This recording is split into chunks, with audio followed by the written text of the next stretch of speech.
Ya, dan ingat ya, combo dari Astral Eco dan juga Astral Recall serta Reno Sapati itu tuh yang harus diwaspadain sama Kari. Karena kita lihat kemarin dengan menggunakan hero yang sama, Kari juga di pick off gitu pada saat RSG Slate bermain. Wah ini kayaknya banyak banget nih opsi buat Yawi ya. Mau dia bawa Valir sekalipun dia nggak bakal rugi. Chow sih enak. Chow paling enak kalau buat single target. Kalau misalkan mau ngedinai hero-hero depan, masih ada Valir.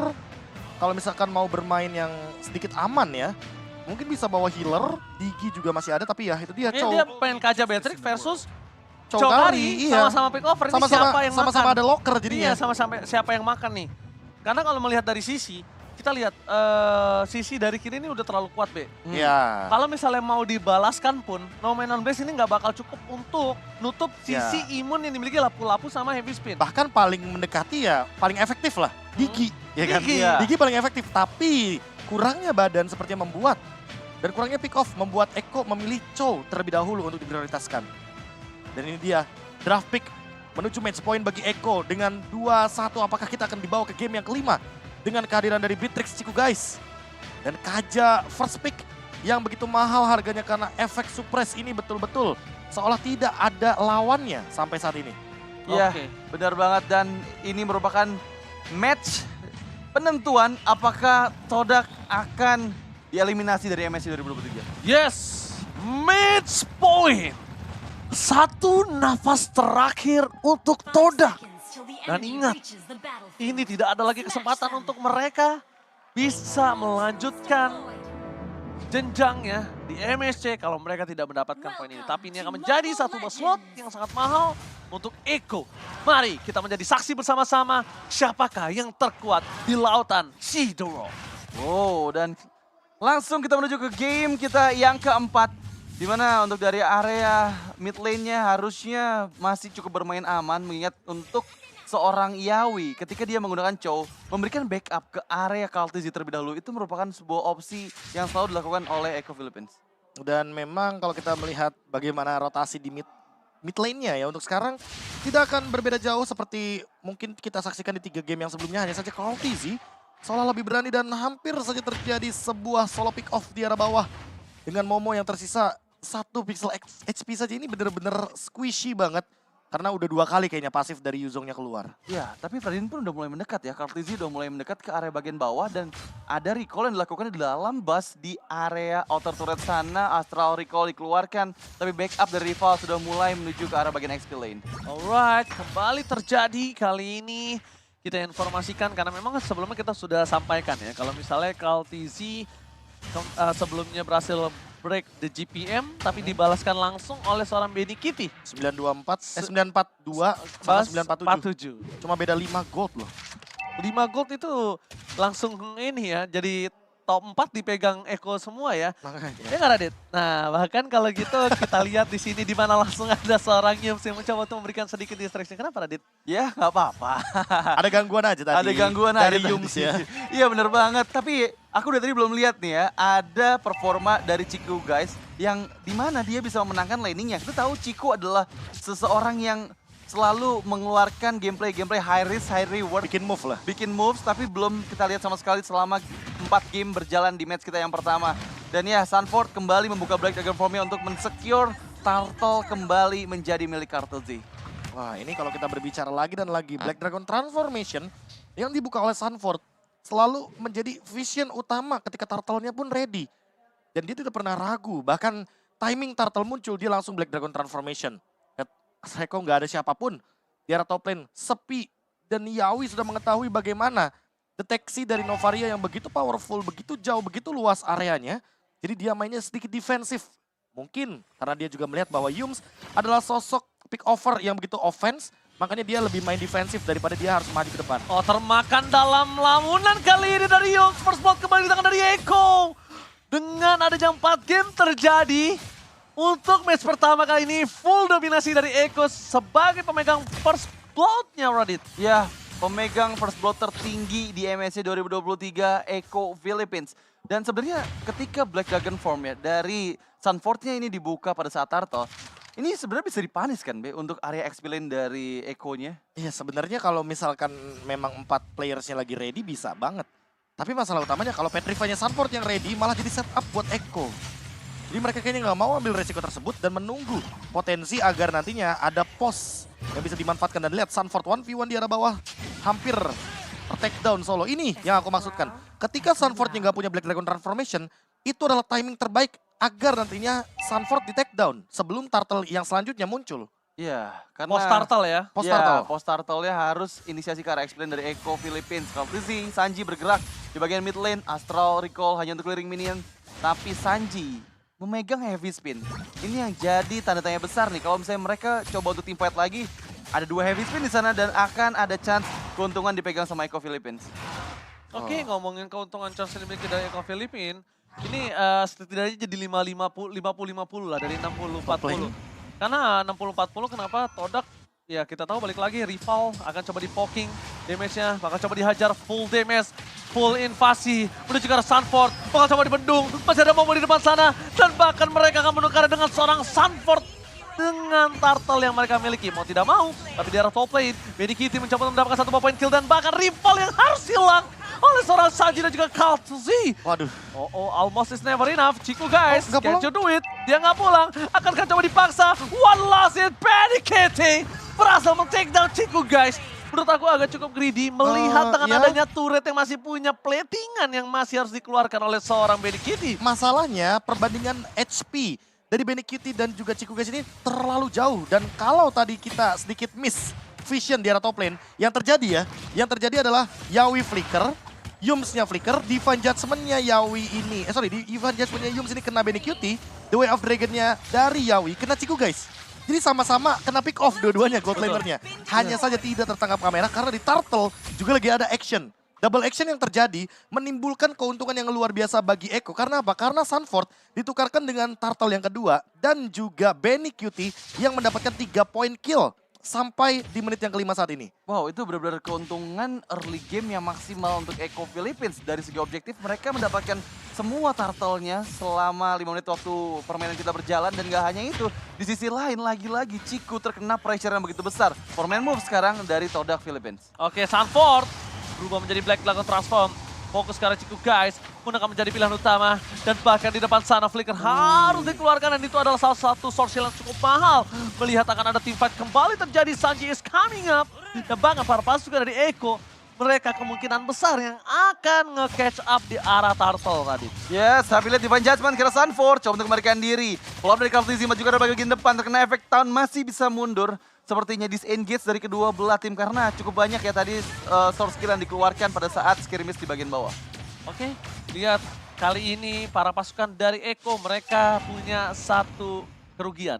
Gak ada Sunford, gak ada Black Dragon Transform. Iya. Tapi lihat setup turtle-nya, mereka udah jalan duluan. Retribution juga sudah digunakan dan mereka tahu kalau rival itu akan lebih mengutamakan level. Karena ini udah ada 2 gap level yang benar-benar terjangkau dari seorang Kaltizi. Dia bahkan sudah punya Guardian Helmet dan Anti-Queer sudah dimiliki Yawi. Jadi mungkin kedepannya kita akan melihat bagaimana Momo.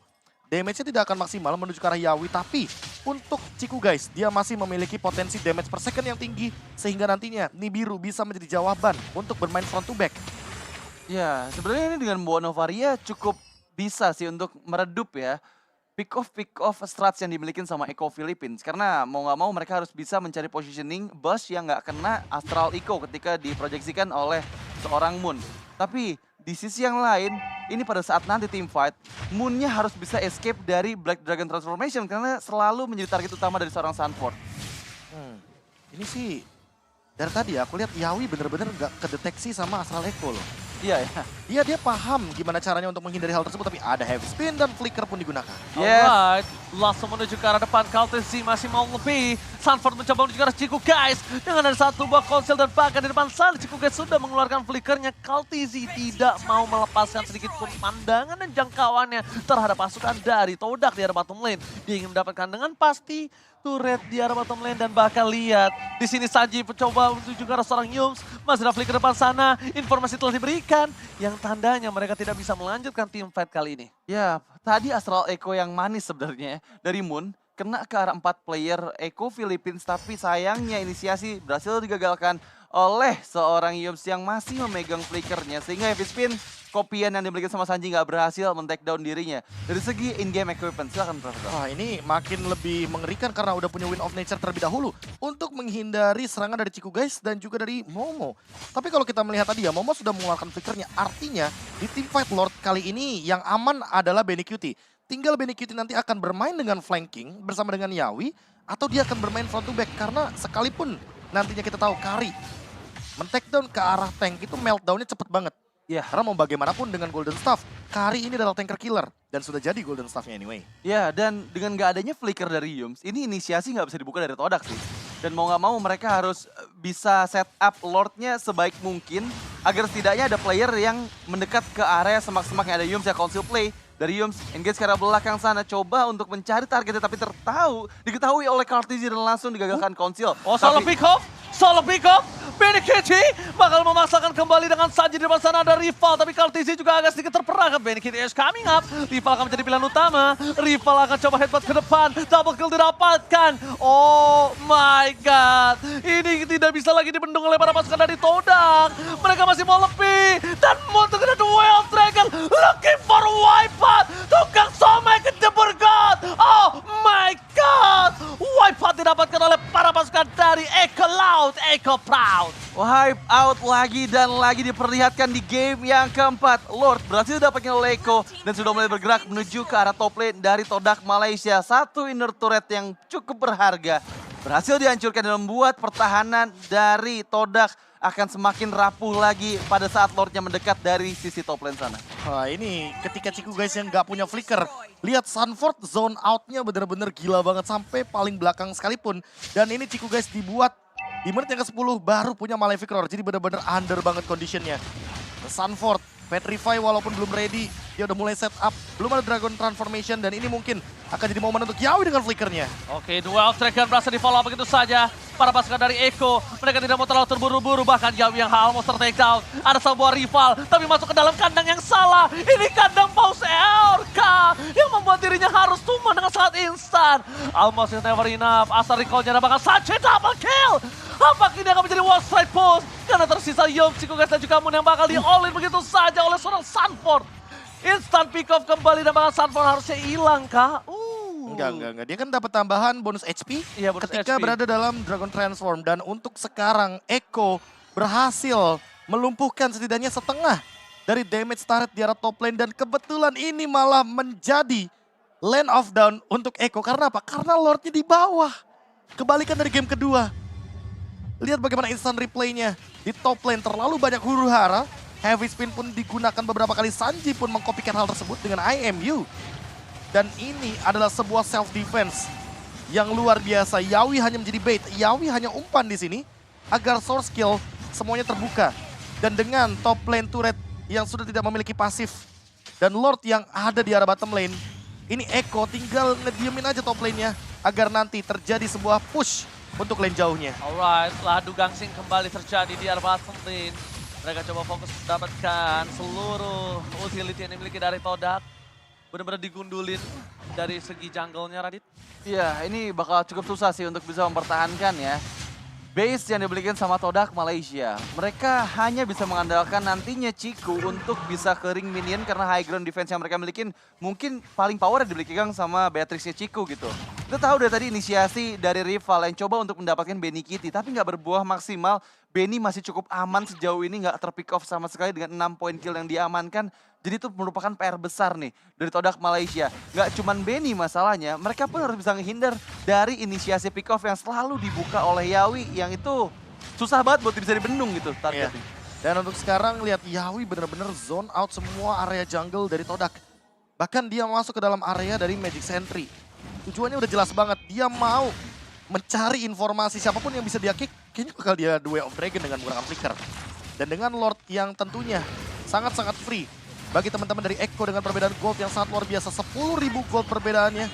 Tentu dengan Lord Evolve yang nantinya mungkin di menit 18 bisa dia dapatkan juga. Lord Enhance ini bakal mendorong dan mendobrak di arah bagian top lane. Bawahnya, midnya terancam juga sebenarnya. Iya. Apalagi dengan relane push dan full item. untuk Benny QD. Ya, dan gak hanya itu, semua spell dari Echo Philippines itu available semuanya. Dan dengan Lord yang bergerak sekarang, ini menurut aku bisa mendapatkan minimal 2 best turret atau bahkan menghancurkan semua best turret yang dimiliki sama Todak Malaysia.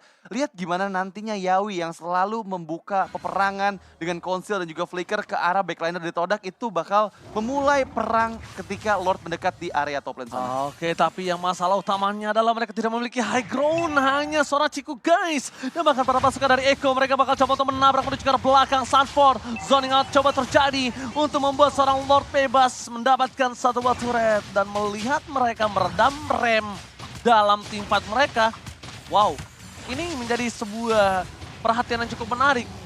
Itu tandanya Sunford cuma sebagai baiting saja.